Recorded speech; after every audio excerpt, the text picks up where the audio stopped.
बनारस का घाट। सुबह 5 बजे। बनारस के पवित्र गंगा घाट पे पानी में खड़ा एक शख्स जिसने नीचे सफेद धोती पहन रखी थी, ऊपर कुछ नहीं था, जिसे उसका कसा हुआ बदन स्पष्ट दिख रहा था। उसके मजबूत चौड़े सीने पे बना शेर का टैटू और बाजू में बना त्रिशूल का टैटू जिसपे पानी की बूंदें चमक रही थी। वहां पे मौजूद सबका ध्यान उस शख्स पे था। उसने 3-4 डुबकियां लगाई और पानी के बाहर आया तो एक आदमी सिर झुकाए उसके पास आ खड़ा हुआ और उसे टॉवल देने लगा। तो उस शख्स ने अपनी आग उगलती नजरों से उस आदमी को देखा तो वो आदमी डर गया और उसने डरते हुए कहा, गलती हो गई छोटे मालिक। गलती शब्द मेरी जिंदगी में एग्जिस्ट नहीं करता। वो शख्स अपनी भूरी आंखों से उसे गुस्से में घूरते हुए बोला, पर तुम मेरे पापा के खास आदमी हो इसलिए छोड़ दिया। उस आदमी की जान में जान आई ये सुन वही वो शख्स मंदिर में गया जो पहले से ही उसके लिए खाली कर दिया गया था। वो उस मंदिर के गर्भगृह में गया और पूरी विधि विधान के साथ शिव जी की पूजा करने लगा। उसके चेहरे पे आए भाव बता रहे थे कि वो कितनी शिद्दत से पूजा कर रहा था। पूजा संपन्न होने के बाद वो बाहर आया तो वही आदमी जिसका नाम राजीव था वो दोबारा टॉवल लेके आया। तो इस बार उस शख्स ने उससे टॉवेल ले लिया और सिर पोंछते हुए अपनी बड़ी सी कार में बैठ गया। कार में बैठते ही राजीव जी ने उसे कहा, लखनऊ चलना है ना छोटे मालिक? बड़े मालिक का फोन आया था। बस इतना सा जवाब दिया उस लड़के ने और उनकी कार हवा को चीरती हुई वहां से आगे बढ़ गई। उसके जाते ही जो लोग दर्शन लेने आए थे उन्हें लाइन से मंदिर में छोड़ा गया। उस भीड़ में एक आदमी दूसरे आदमी से बोला, इसे यहां ऐसे पूजा करते देखा तो कौन बोलेगा कि ये इतना बड़ा गुंडा है। दूसरा आदमी बोला, अरे जरा धीरे बोलो, वो सिर्फ गुंडा नहीं बल्कि मुख्यमंत्री का बेटा भी है। अगर किसी ने सुन लिया तो दिक्कत हो जाएगी। उसके गुस्से से तो पूरा यूपी कांपता है। पहला आदमी बोला, हाँ ये तो सही कहा तुमने, उसके गुस्से से हर कोई वाकिफ है। लखनऊ, सुबह 9:30 बजे। लखनऊ की सबसे बड़ी यूनिवर्सिटी जिसके मेन गेट के आगे इस वक्त एक 18 साल की लड़की खड़ी थी। व्हाइट एंड रेड कलर के कॉम्बिनेशन वाला अनारकली सूट, मैचिंग दुपट्टा, कानों में झुमके, दूध सा गोरा रंग, ओशन ब्लू आईज जो एक नजर में किसी को भी दीवाना बना दे, आंखों में हल्का काजल, माथे पे छोटी सी बिंदी, खुले सिल्की बाल जो हवा में लहरा रहे थे। चेहरे पे घबराहट लिए वो लड़की गेट के आगे खड़ी थी क्योंकि आज से उसकी नई जिंदगी की शुरुआत होने वाली थी। वो लड़की अपने मन में बोली, हे कान्हा, ये कॉलेज तो कितना बड़ा है। कहाँ हमारे वृंदावन के छोटे स्कूल कॉलेज और कहाँ ये इतना बड़ा शहर और कॉलेज। बाबा को मना के आ तो गई पर पता नहीं सब कैसा रहेगा। बस कान्हा आप संभाल लेना अपनी प्रेक्षा इतना कहकर आगे बढ़ गई। यूनिवर्सिटी के अंदर आके उसने देखा कि ये तो एक्चुअली में काफी बड़ी और खूबसूरत है। उसके होठों पे प्यारी सी स्माइल आई ये देख। थोड़ा और अंदर आने के बाद उसने देखा हर तरफ लड़के लड़कियों की चहल पहल मची हुई थी। शायद उनका भी पहला ही दिन था। तभी प्रेक्षा ने देखा एक पेड़ के पीछे कोई कपल किस कर रहा था। उसके लिए ये सब माहौल काफी नया था क्योंकि वृंदावन से आने वाली हमारी प्रेक्षा ने ये सब कभी देखा ही नहीं था। और तो और सारे लड़के मुंह फाड़े उसे देखे जा रहे थे जिससे प्रेक्षा को घबराहट भी होने लगी थी। उसने सबसे अपनी नजरें फेर ली और आगे चली गई। पर अब उसे समझ नहीं आ रहा था इतनी सारी क्लासेस, फ्लोर्स में से उसका फ्लोर और क्लास कौन सी होगी। उसके चेहरे पे परेशानी भरे भाव आए। तभी उसकी नजर सामने गई जहां एक लड़की भागते हुए उसकी तरह ही आ रही थी। प्रेक्षा को संभलने का मौका तक नहीं मिला और वो लड़की सीधा उसे आके टकरा गई। उस लड़की ने अपना सिर सहलाते हुए कहा, एसआरवाई यार क्या तुम ठीक हो? इतना बोल जैसे ही उसने प्रेक्षा की तरफ देखा तो उसके जुबान से बस एक ही शब्द निकला, ब्यूटीफुल। प्रेक्षा ने हल्के से मुस्कुरा के कहा, जी शुक्रिया, मैं ठीक हूं, क्या आप ठीक हो? सिर को लगी क्या आपके? अरे नहीं कुछ नहीं, बस हल्की सी लगी, वो भी तुम्हारी वजह से नहीं बल्कि उस डफर की वजह से, उस लड़की ने चिढ़ते हुए कहा। प्रेक्षा ने नजरें इधर उधर दौड़ाते हुए कहा, कौन?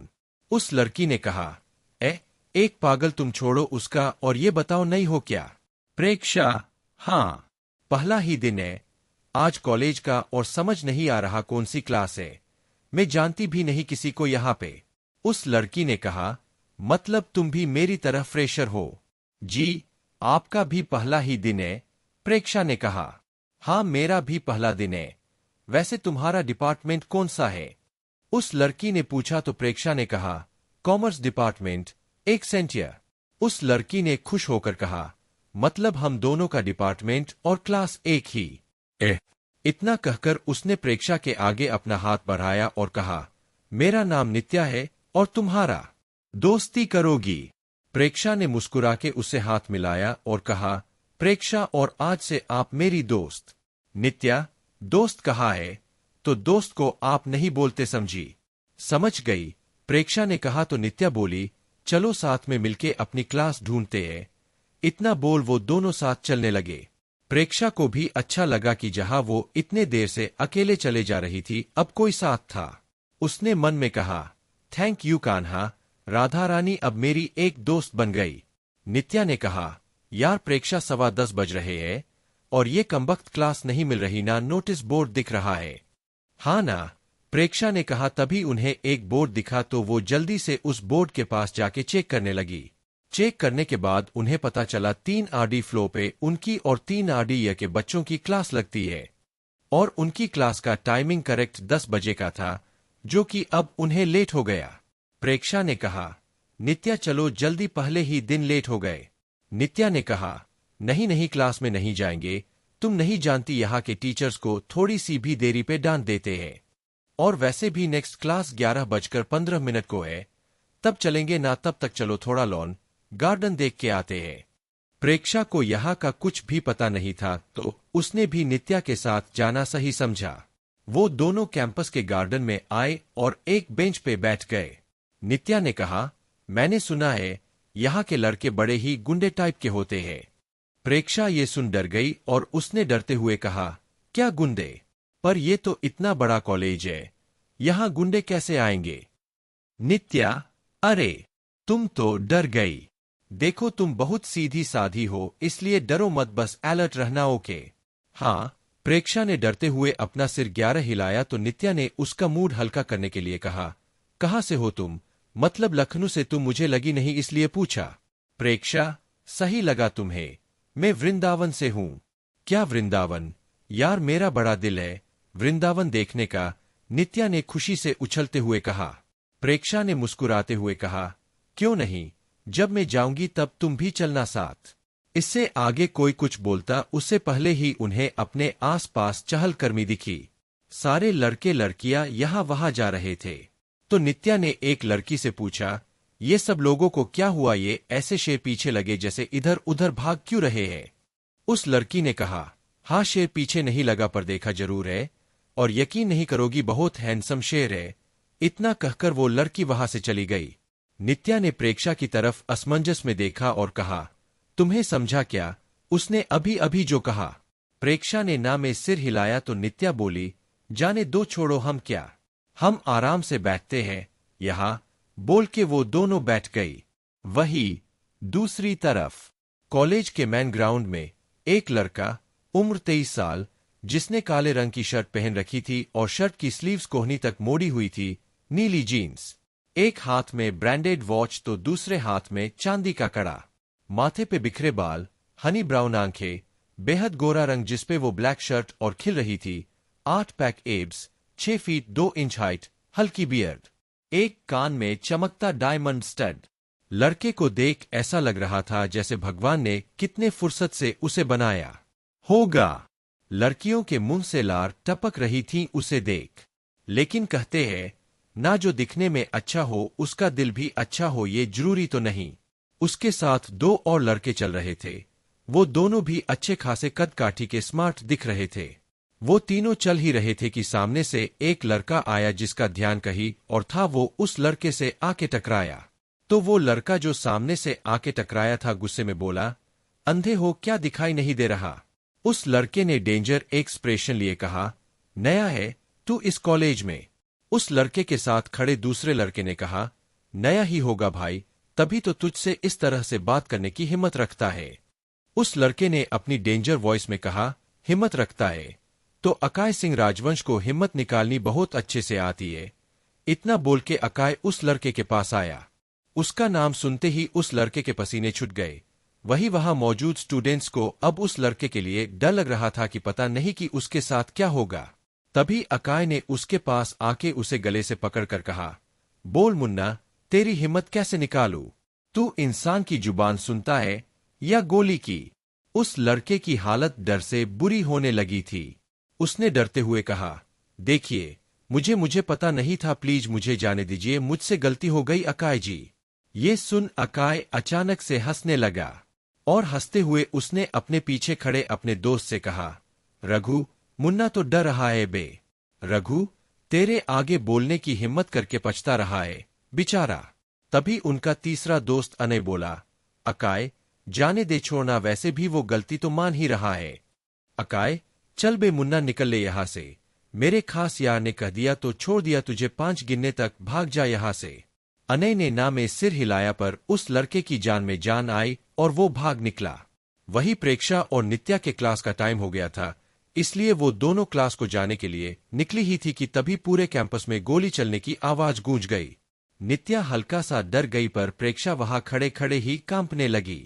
हालांकि उसने अपने आंखों के सामने गोली चलते नहीं देखा था, पर आवाज सुन के ही उसकी हालत खराब हो गई। नित्या, प्रेक्षु, चलना, देख के आते हैं ये कैसा धमाका हुआ। आखिर यहां गोली किसने चलाई? प्रेक्षा, ये क्या बोल रही हो? हम दोनों नहीं जाने वाले कहीं पे भी। चलो हम अपने क्लास में चलते हैं, वैसे भी टाइम हो चला है। नित्या, यार प्लीज इतना डरो मत, एक बार चल के देखते हैं ना क्या हुआ है, क्या पता किसी को मदद की जरूरत हो। और यहां पे प्रेक्षा का दिल पिघल गया।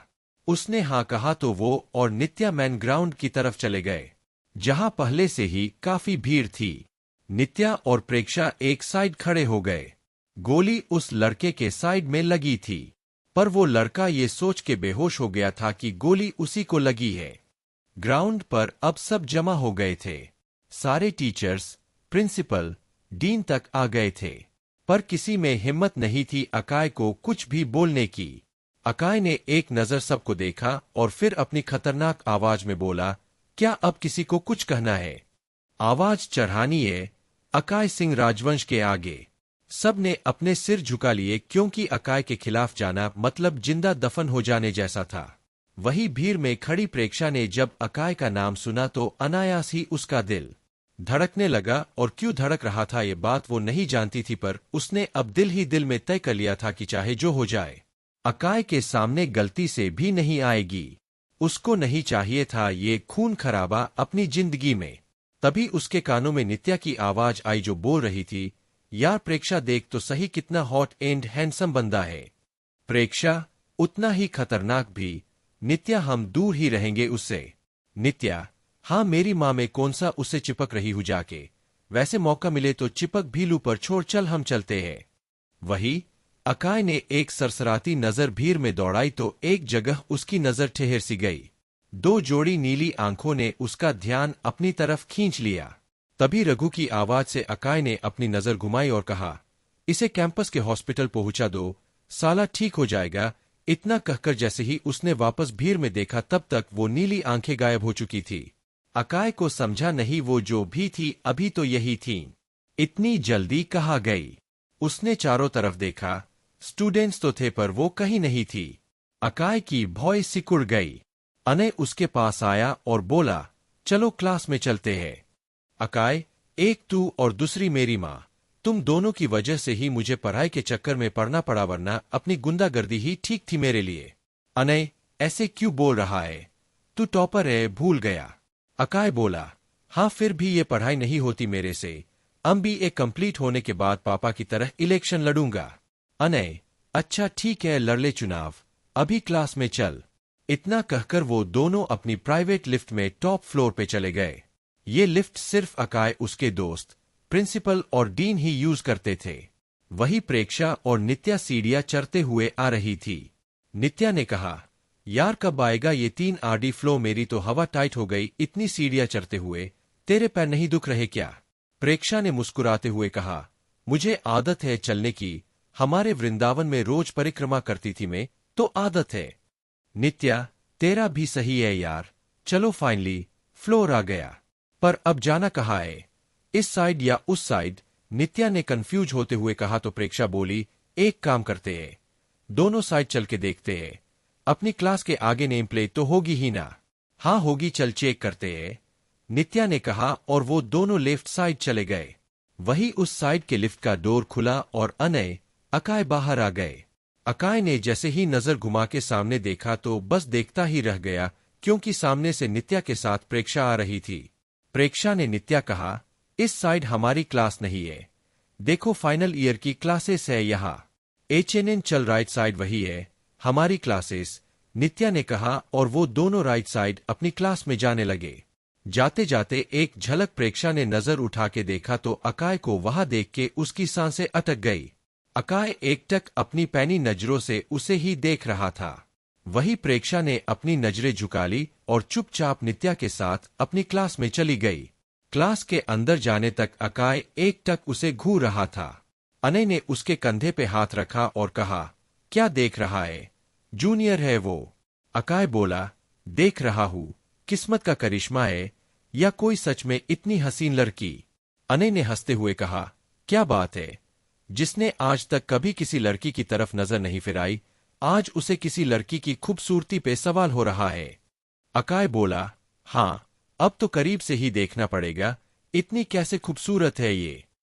हाँ, पर उससे पहले क्लास में चल, पहले ही देर हो रही है, अनय ने कहा और खींचते हुए अकाय को अपने साथ ले गया।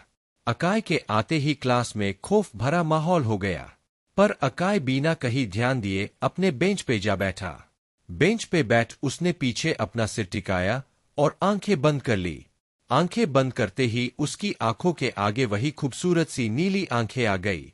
अकाय के आते ही क्लास में खौफ भरा माहौल हो गया, पर अकाय बिना कहीं ध्यान दिए अपने बेंच पे जा बैठा। बेंच पे बैठ उसने पीछे अपना सिर टिकाया और आंखें बंद कर ली। आंखें बंद करते ही उसकी आंखों के आगे वही खूबसूरत सी नीली आंखें आ गई। अब आगे? अकाय ने आंखें बंद किए ही अपने मन में कहा, तुम जो भी हो, मैं आ रहा हूं, मेरे लिए तैयार रहना। से आते हुए आपके होठों पर डेविल स्माइल थी। कुछ समय बाद क्लास खत्म हो गई और दूसरी शुरू, पर अकाय का दिल एक भी क्लास में नहीं था। वही प्रेक्षा पूरे मन से अपनी क्लासेस पे ध्यान दे रही थी। नित्या का ध्यान तो नहीं लग रहा था, पर प्रेक्षा को देख थोड़ा उसे भी पढ़ाई का दिल कर रहा था। क्लास के सारे लड़के रह रह के प्रेक्षा को ताड़े जा रहे थे। ऐसे ही दूसरी और तीसरी क्लास भी खत्म हो गई। 4th सब्जेक्ट की टीचर को आने में थोड़ा टाइम था तो स्टूडेंट्स अपनी अपनी बातों में लग गए। एक लड़का जो कब से प्रेक्षा को देखे जा रहा था, वो अब मौका पाते ही उठा और प्रेक्षा के बेंच के पास चला गया। प्रेक्षा ने तो ध्यान नहीं दिया, पर नित्या ने देखा ही सवाल किया, क्या काम है? वो लड़का, HII, मेरा नाम अमन है, we are in the same class, so can we become friends, कहते हुए उसका पूरा ध्यान प्रेक्षा की तरफ था। पर प्रेक्षा ने नजर उठा के तक नहीं देखा। नित्या ने प्रेक्षा से कहा, प्रेक्षु लड़का बुरा नहीं लग रहा, क्या कहती है, मिला ले दोस्ती का हाथ।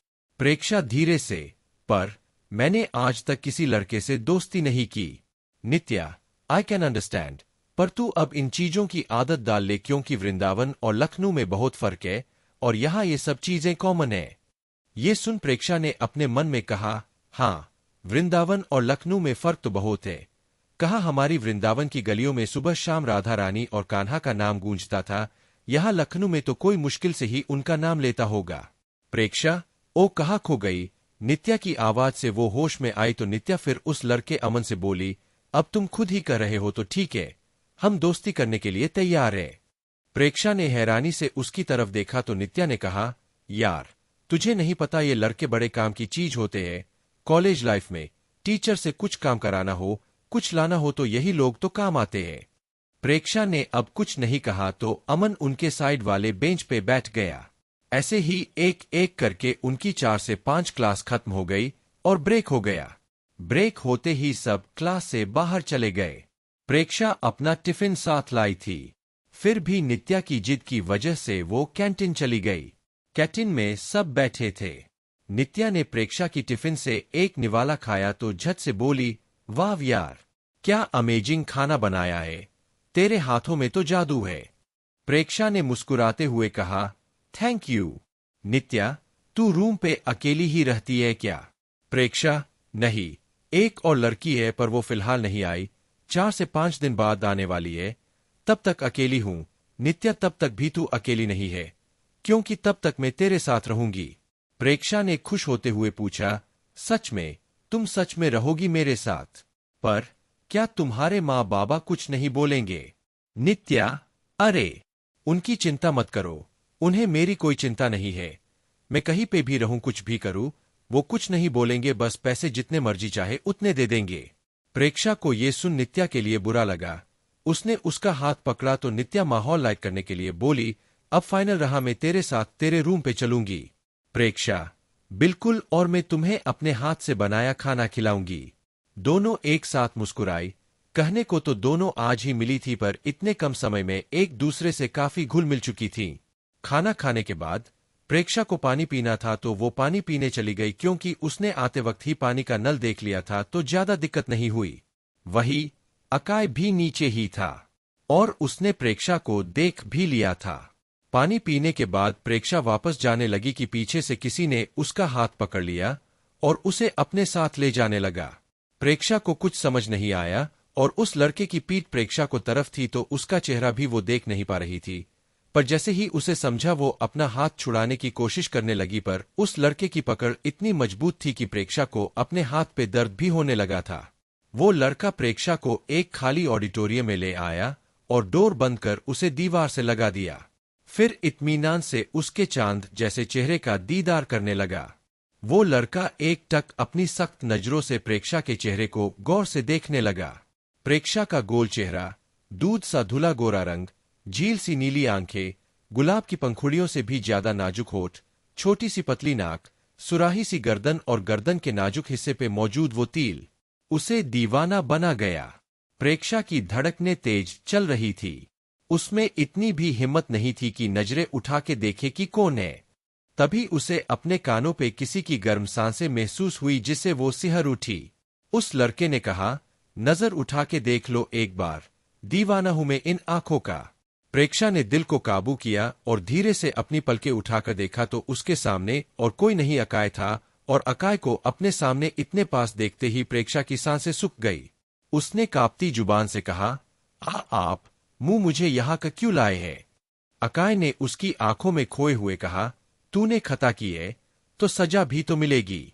खता कैसी? मैंने कुछ नहीं किया, पर प्लीज जाने दीजिए मुझे। प्रेक्षा ने इतना कहा और अपनी नजरें झुका ली। उसकी झुकी नजरों को देख अकाय के होठों पे एक शैतानी मुस्कान आई।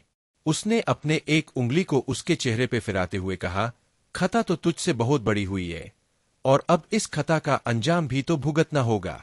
प्रेक्षा ने फिर हकलाते हुए कहा, दे देखिए, न ना मैं आपको जानती हूं और ना आप मुझे, तो बिना जान के मेरी जान क्यों बन गई फिर?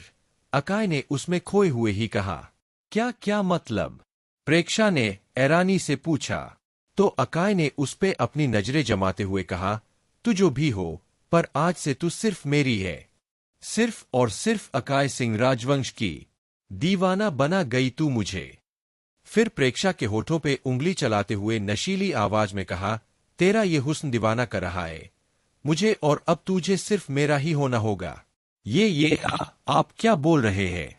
प्रेक्षा ने घबराई सी आवाज में कहा, क्योंकि उसे इस वक्त अकाय से बहुत ज्यादा डर लग रहा था। अकाय ने अब अपनी उंगली उसके होठों से नीचे ले जाते हुए कहा, वही जो तूने सुना, तू बस मेरी है, तुझे अपने नाम कर लिया मैंने। अब तो प्रेक्षा के होठ भी उसका साथ नहीं दे रहे थे। वो कुछ बोल नहीं पा रही थी, बस उसके लब थरथरा रहे थे। उन लबों पे अकाय की इंटेंस नजर जम गई। उसने प्रेक्षा की कमर में अपना हाथ फंसाया और उसे खुद से चिपका लिया। प्रेक्षा कुछ समझ पाती उससे पहले ही अकाय ने उसके होठों पे अपना हक जमा दिया। वो बेहद तल्लीनता से उसके होठों को पी रहा था, जैसे होठ ना हो कोई रस का प्याला हो। अकाय ना जाने कब से उन लबों का प्यासा था, जिसे अब वो मिल गए तो छोड़ना ही नहीं चाहता था। अकाय ने कुछ देर तक होठों को पीने के बाद उसे छोड़ दिया। एक नजर उसके होठों पे और पूरी बॉडी पर डाली तो देखा कि इतने से किससे प्रेक्षा के होठ हद से ज्यादा लाल हो चुके थे, जैसे थोड़ा सा भी हाथ लगाओ तो खून बाहर निकले। पूरी बॉडी कांप रही थी उसकी। प्रेक्षा आंखें बंद करके गहरी गहरी सांसें भर रही थी। अकाय को समझ आ गया कि ये शायद उसकी फर्स्ट किस थी और वो हद से ज्यादा मासूम जिस वजह से संभल नहीं पा रही है। अकाय ने बिना पल गवाए उसे गले से लगा लिया और उसकी बालों से लेके पीठ सहलाने लगा, साथ ही साथ उसके बालों से उठती खुशबू भी सूंघने लगा। प्रेक्षा ने बड़ी मुश्किल से कहा, छोड़ दीजिए। अकाम जो आराम से उसकी पीठ नाहती हाथ में सुनते ही उसकी पह गई। उसने कस के मेक्षा को गले लगाया और उसके बालों में अपना चेहरा छुपाते हुए कहा, सोडूंगा तो तुझे कभी नहीं, और ये बात तू भी गांठ बांध ले। प्रेक्षा की सांसें फिर तेज हो गई और उससे बस इतना ही बोला गया, पर प्लीज दूर सहिए। ये सुनते ही अकाय ने उसे धीरे खुद से रिहा किया और 2 कदम दूर हो गया। उसके दूर जाते ही प्रेक्षा ने पलवा लगाया वहां से भागने में, पर अकाय के रहते कामयाब कहाँ हो पाली। मुश्किल से 2 कदम ही चली होगी कि अकाय ने वापस से उसकी कलाई पकड़ उसे 2 से लगा दिया और इस बार अपनी हमेशा की सर्व आवाज में कहा, मैं कोई जेंटलमैन नहीं हूं। जो तूने बोला छोड़ दो तो छोड़ दिया, तूने बोला पास मत आओ तो दूर हो गया। मेरी असली पहचान से तू अभी रूबरू नहीं है मेरी जान, तभी तो तेरे कदम मुझसे दूर जाने की गलती कर बैठे। प्रेक्षा कांप उठी उसकी ऐसी आवाज सुन। उसने नम आंखों से धीमी आवाज में कहा, आपने सुबह गोली चलाई। नजरें उसकी अब भी झुकी हुई ही थी। तो इस पे अकाय ने कहा, अरे हाँ गोली, मैंने गोली चलाई ना। बुरा हूं मैं तो बहुत, और तू इतनी अच्छी, मुझे तो तुझसे दूर रहना चाहिए। क्यों? प्रेक्षा ने मासूमियत से अपना सिर हाँ में हिलाया तो अकाय के होठों पे एक क्रिपी स्माइल आ गई। उसने कमर के पीछे से अपनी गन निकाली तो प्रेक्षा की जान हलक में आ गई। अपने इतने पास बंदूक देख। अकाय उसे गन दिखाते हुए बोला, पता है ये किसकी है? प्रेक्षा ने कुछ नहीं कहा तो अकाय ने झटके में तेजी से उसके होठों को चूम लिया और उतनी ही तेजी से छोड़ भी दिया। छोड़ते ही वो बोला, जब मैं कुछ पूछूं तो जवाब दे दिया करो। बोल किसकी गन है ये? प्रेक्षा ने डरते हुए कहा, आपकी। अकाय ने उसके होठों पे बंदूक फिराते हुए कहा, पता है ये मुझे कब मिली थी? तुझे कैसे पता होगा? चलो मैं ही बता देता हूँ। मैं 6 साल का था तब मेरे पापा ने बर्थडे गिफ्ट में मुझे पहली गन दी थी। तब से ही मैं बंदूक से, हथियारों से खेलता रहता हूँ। अकाय ने आगे कहा, मैं तेरे सपनों का वो प्रिंस नहीं जो तुझे अपनी प्रिंसेस बनाए। मैं खुद एक किंग हूँ जो तुझे अपनी क्वीन बनाएगा। प्रेक्षा से कुछ बोला नहीं गया, पर अकाय की ऐसी बातें सुन वो अंदर तक डर चुकी थी। प्रेक्षा की खामोशी देख अकाय ने उसके कांपते हाथ को अपने हाथ में पकड़ लिया। उसके हाथ पकड़ते ही प्रेक्षा का कांपना थोड़ा कम हुआ तो अकाय उसे ऑडिटोरियम से बाहर ले आया।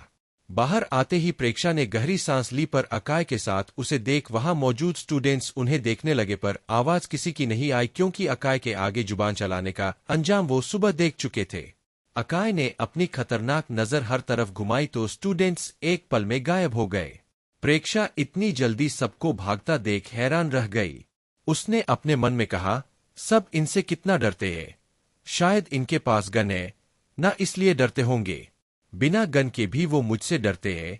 अकाय ने प्रेक्षा के कान के पास जाके कहा। प्रेक्षा ने आंखें हैरानी से बड़ी हो गई, पर उसने अकाय की तरफ देखा नहीं।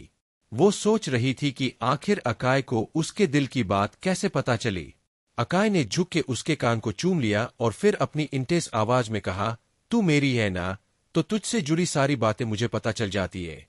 भले ही वो तू मेरे सामने कहे या दिल में, इसलिए मुझसे दूर जाने की बात सोचने भी डरना, नहीं तो मेरा समझने का तरीका बहुत अलग है। प्रेक्षा ने अपना थूक निगला। अकाय उसे लेके कैंटीन की तरफ बढ़ने लगा। प्रेक्षा ने जब देखा कि वो उसे कैंटीन ले जा रहा है, उसे सबसे पहले नित्या का ख्याल आया, क्योंकि यहाँ तो अकाय ने एक नजर से ही सबको भागा दिया, पर नित्या उसकी दोस्त बन गई थी। उसे कोई कैसे चुप करेगा, वो सो पूछेगी ही।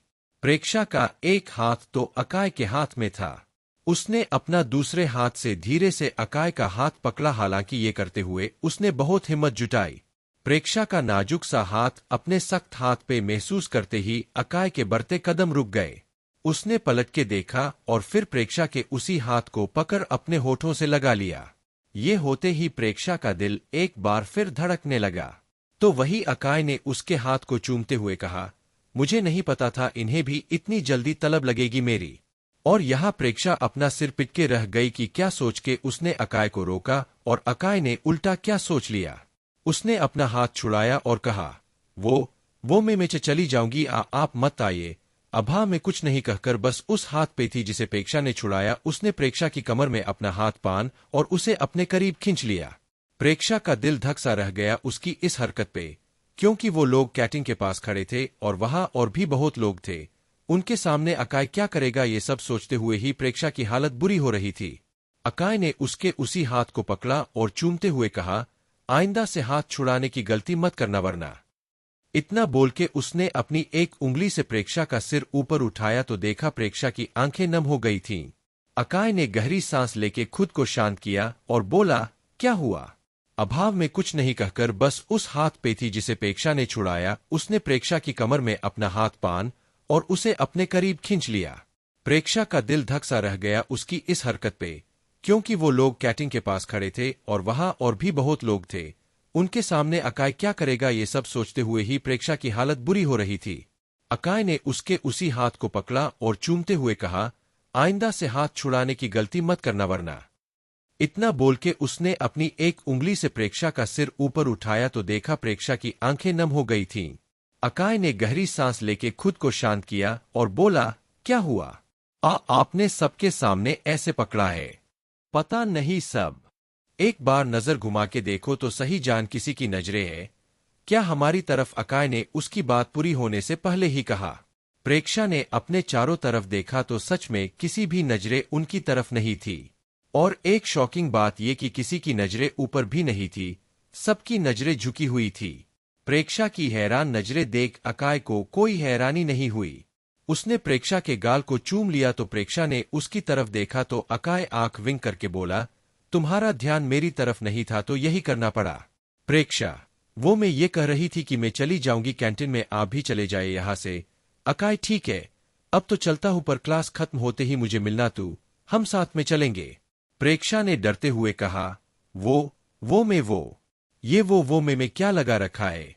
अकाय ने कहा जिसे प्रेक्षा और डर गई और उसने कहा, मैं अपने दोस्त के साथ जा रही हूं और मैं उसे मना नहीं कर सकती। अकाय, कोई बात नहीं, तू ना सही मैं कह दूंगा कि तू सिर्फ अपने आशिक के साथ जाएगी, किसी दोस्त वोस्त के साथ नहीं। नहीं प्लीज, ऐसा मत करिए, प्रेक्षा ने कहा तो अकाय ने अब अपनी एज यूजुअल आवाज में कहा, मुझे तेरे साथ समय बिताना है और इससे ज्यादा मुझे कुछ नहीं सुनना। इतना कहकर अकाय वहां से चला गया और प्रेक्षा बस उसे जाते हुए देखती रह गई।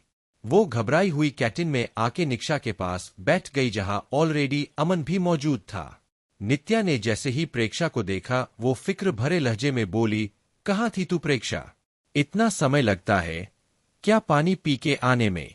प्रेक्षा ने कुछ नहीं कहा। वो चाहती तो कोई बहाना बना सकती थी लेकिन झूठ बोलना उसके नेचर में नहीं था। अमन बोला, पर मैं तो जाके देख आया था, तुम वहां तो नहीं थी प्रेक्षा। प्रेक्षा, छोड़ो ना ये सब, क्या लेके बैठ गए तुम लोग? चलो क्लास का टाइम हो चला है, चलते हैं। इतना कह प्रेक्षा बिना उनकी कोई बात सुने वहां से उठ गई तो उसके पीछे नित्या और अमन भी उठे और उसके साथ क्लास की तरफ चल दिए। वो तीनों अपने फ्लोर में आए तो एक लड़की का धक्का लगाने की वजह से प्रेक्षा का बैलेंस बिगड़ गया और वो गिरने को हुई, पर अमन ने उसका हाथ पकड़ उसे वापस सीधा खड़ा किया। प्रेक्षा ने उसे थैंक यू कहा और फिर सब अपनी क्लास में चले गए। वहीं दूसरी तरफ खड़े अकाय ने जब अमन को प्रेक्षा का हाथ पकड़ते देखा तो उसके सीने में आग लग गई, पर दूसरे ही पल उसके होठों के कोने ऊपर उठ गए। उसने खुद से कहा, ये ठीक नहीं किया जान, बिल्कुल नहीं। ये कहते हुए वो काफी खतरनाक लग रहा था। To be continued. Kia carrega akai a preksha ka ezat? Kaisera hegemasum prexa au rodi akai carista. Yanne ke li padhterahi tera ishku bedardi sa sirf poket novel appe. Please like, comment and share the story and also share your lovely reviews. Bye, see you in the episode.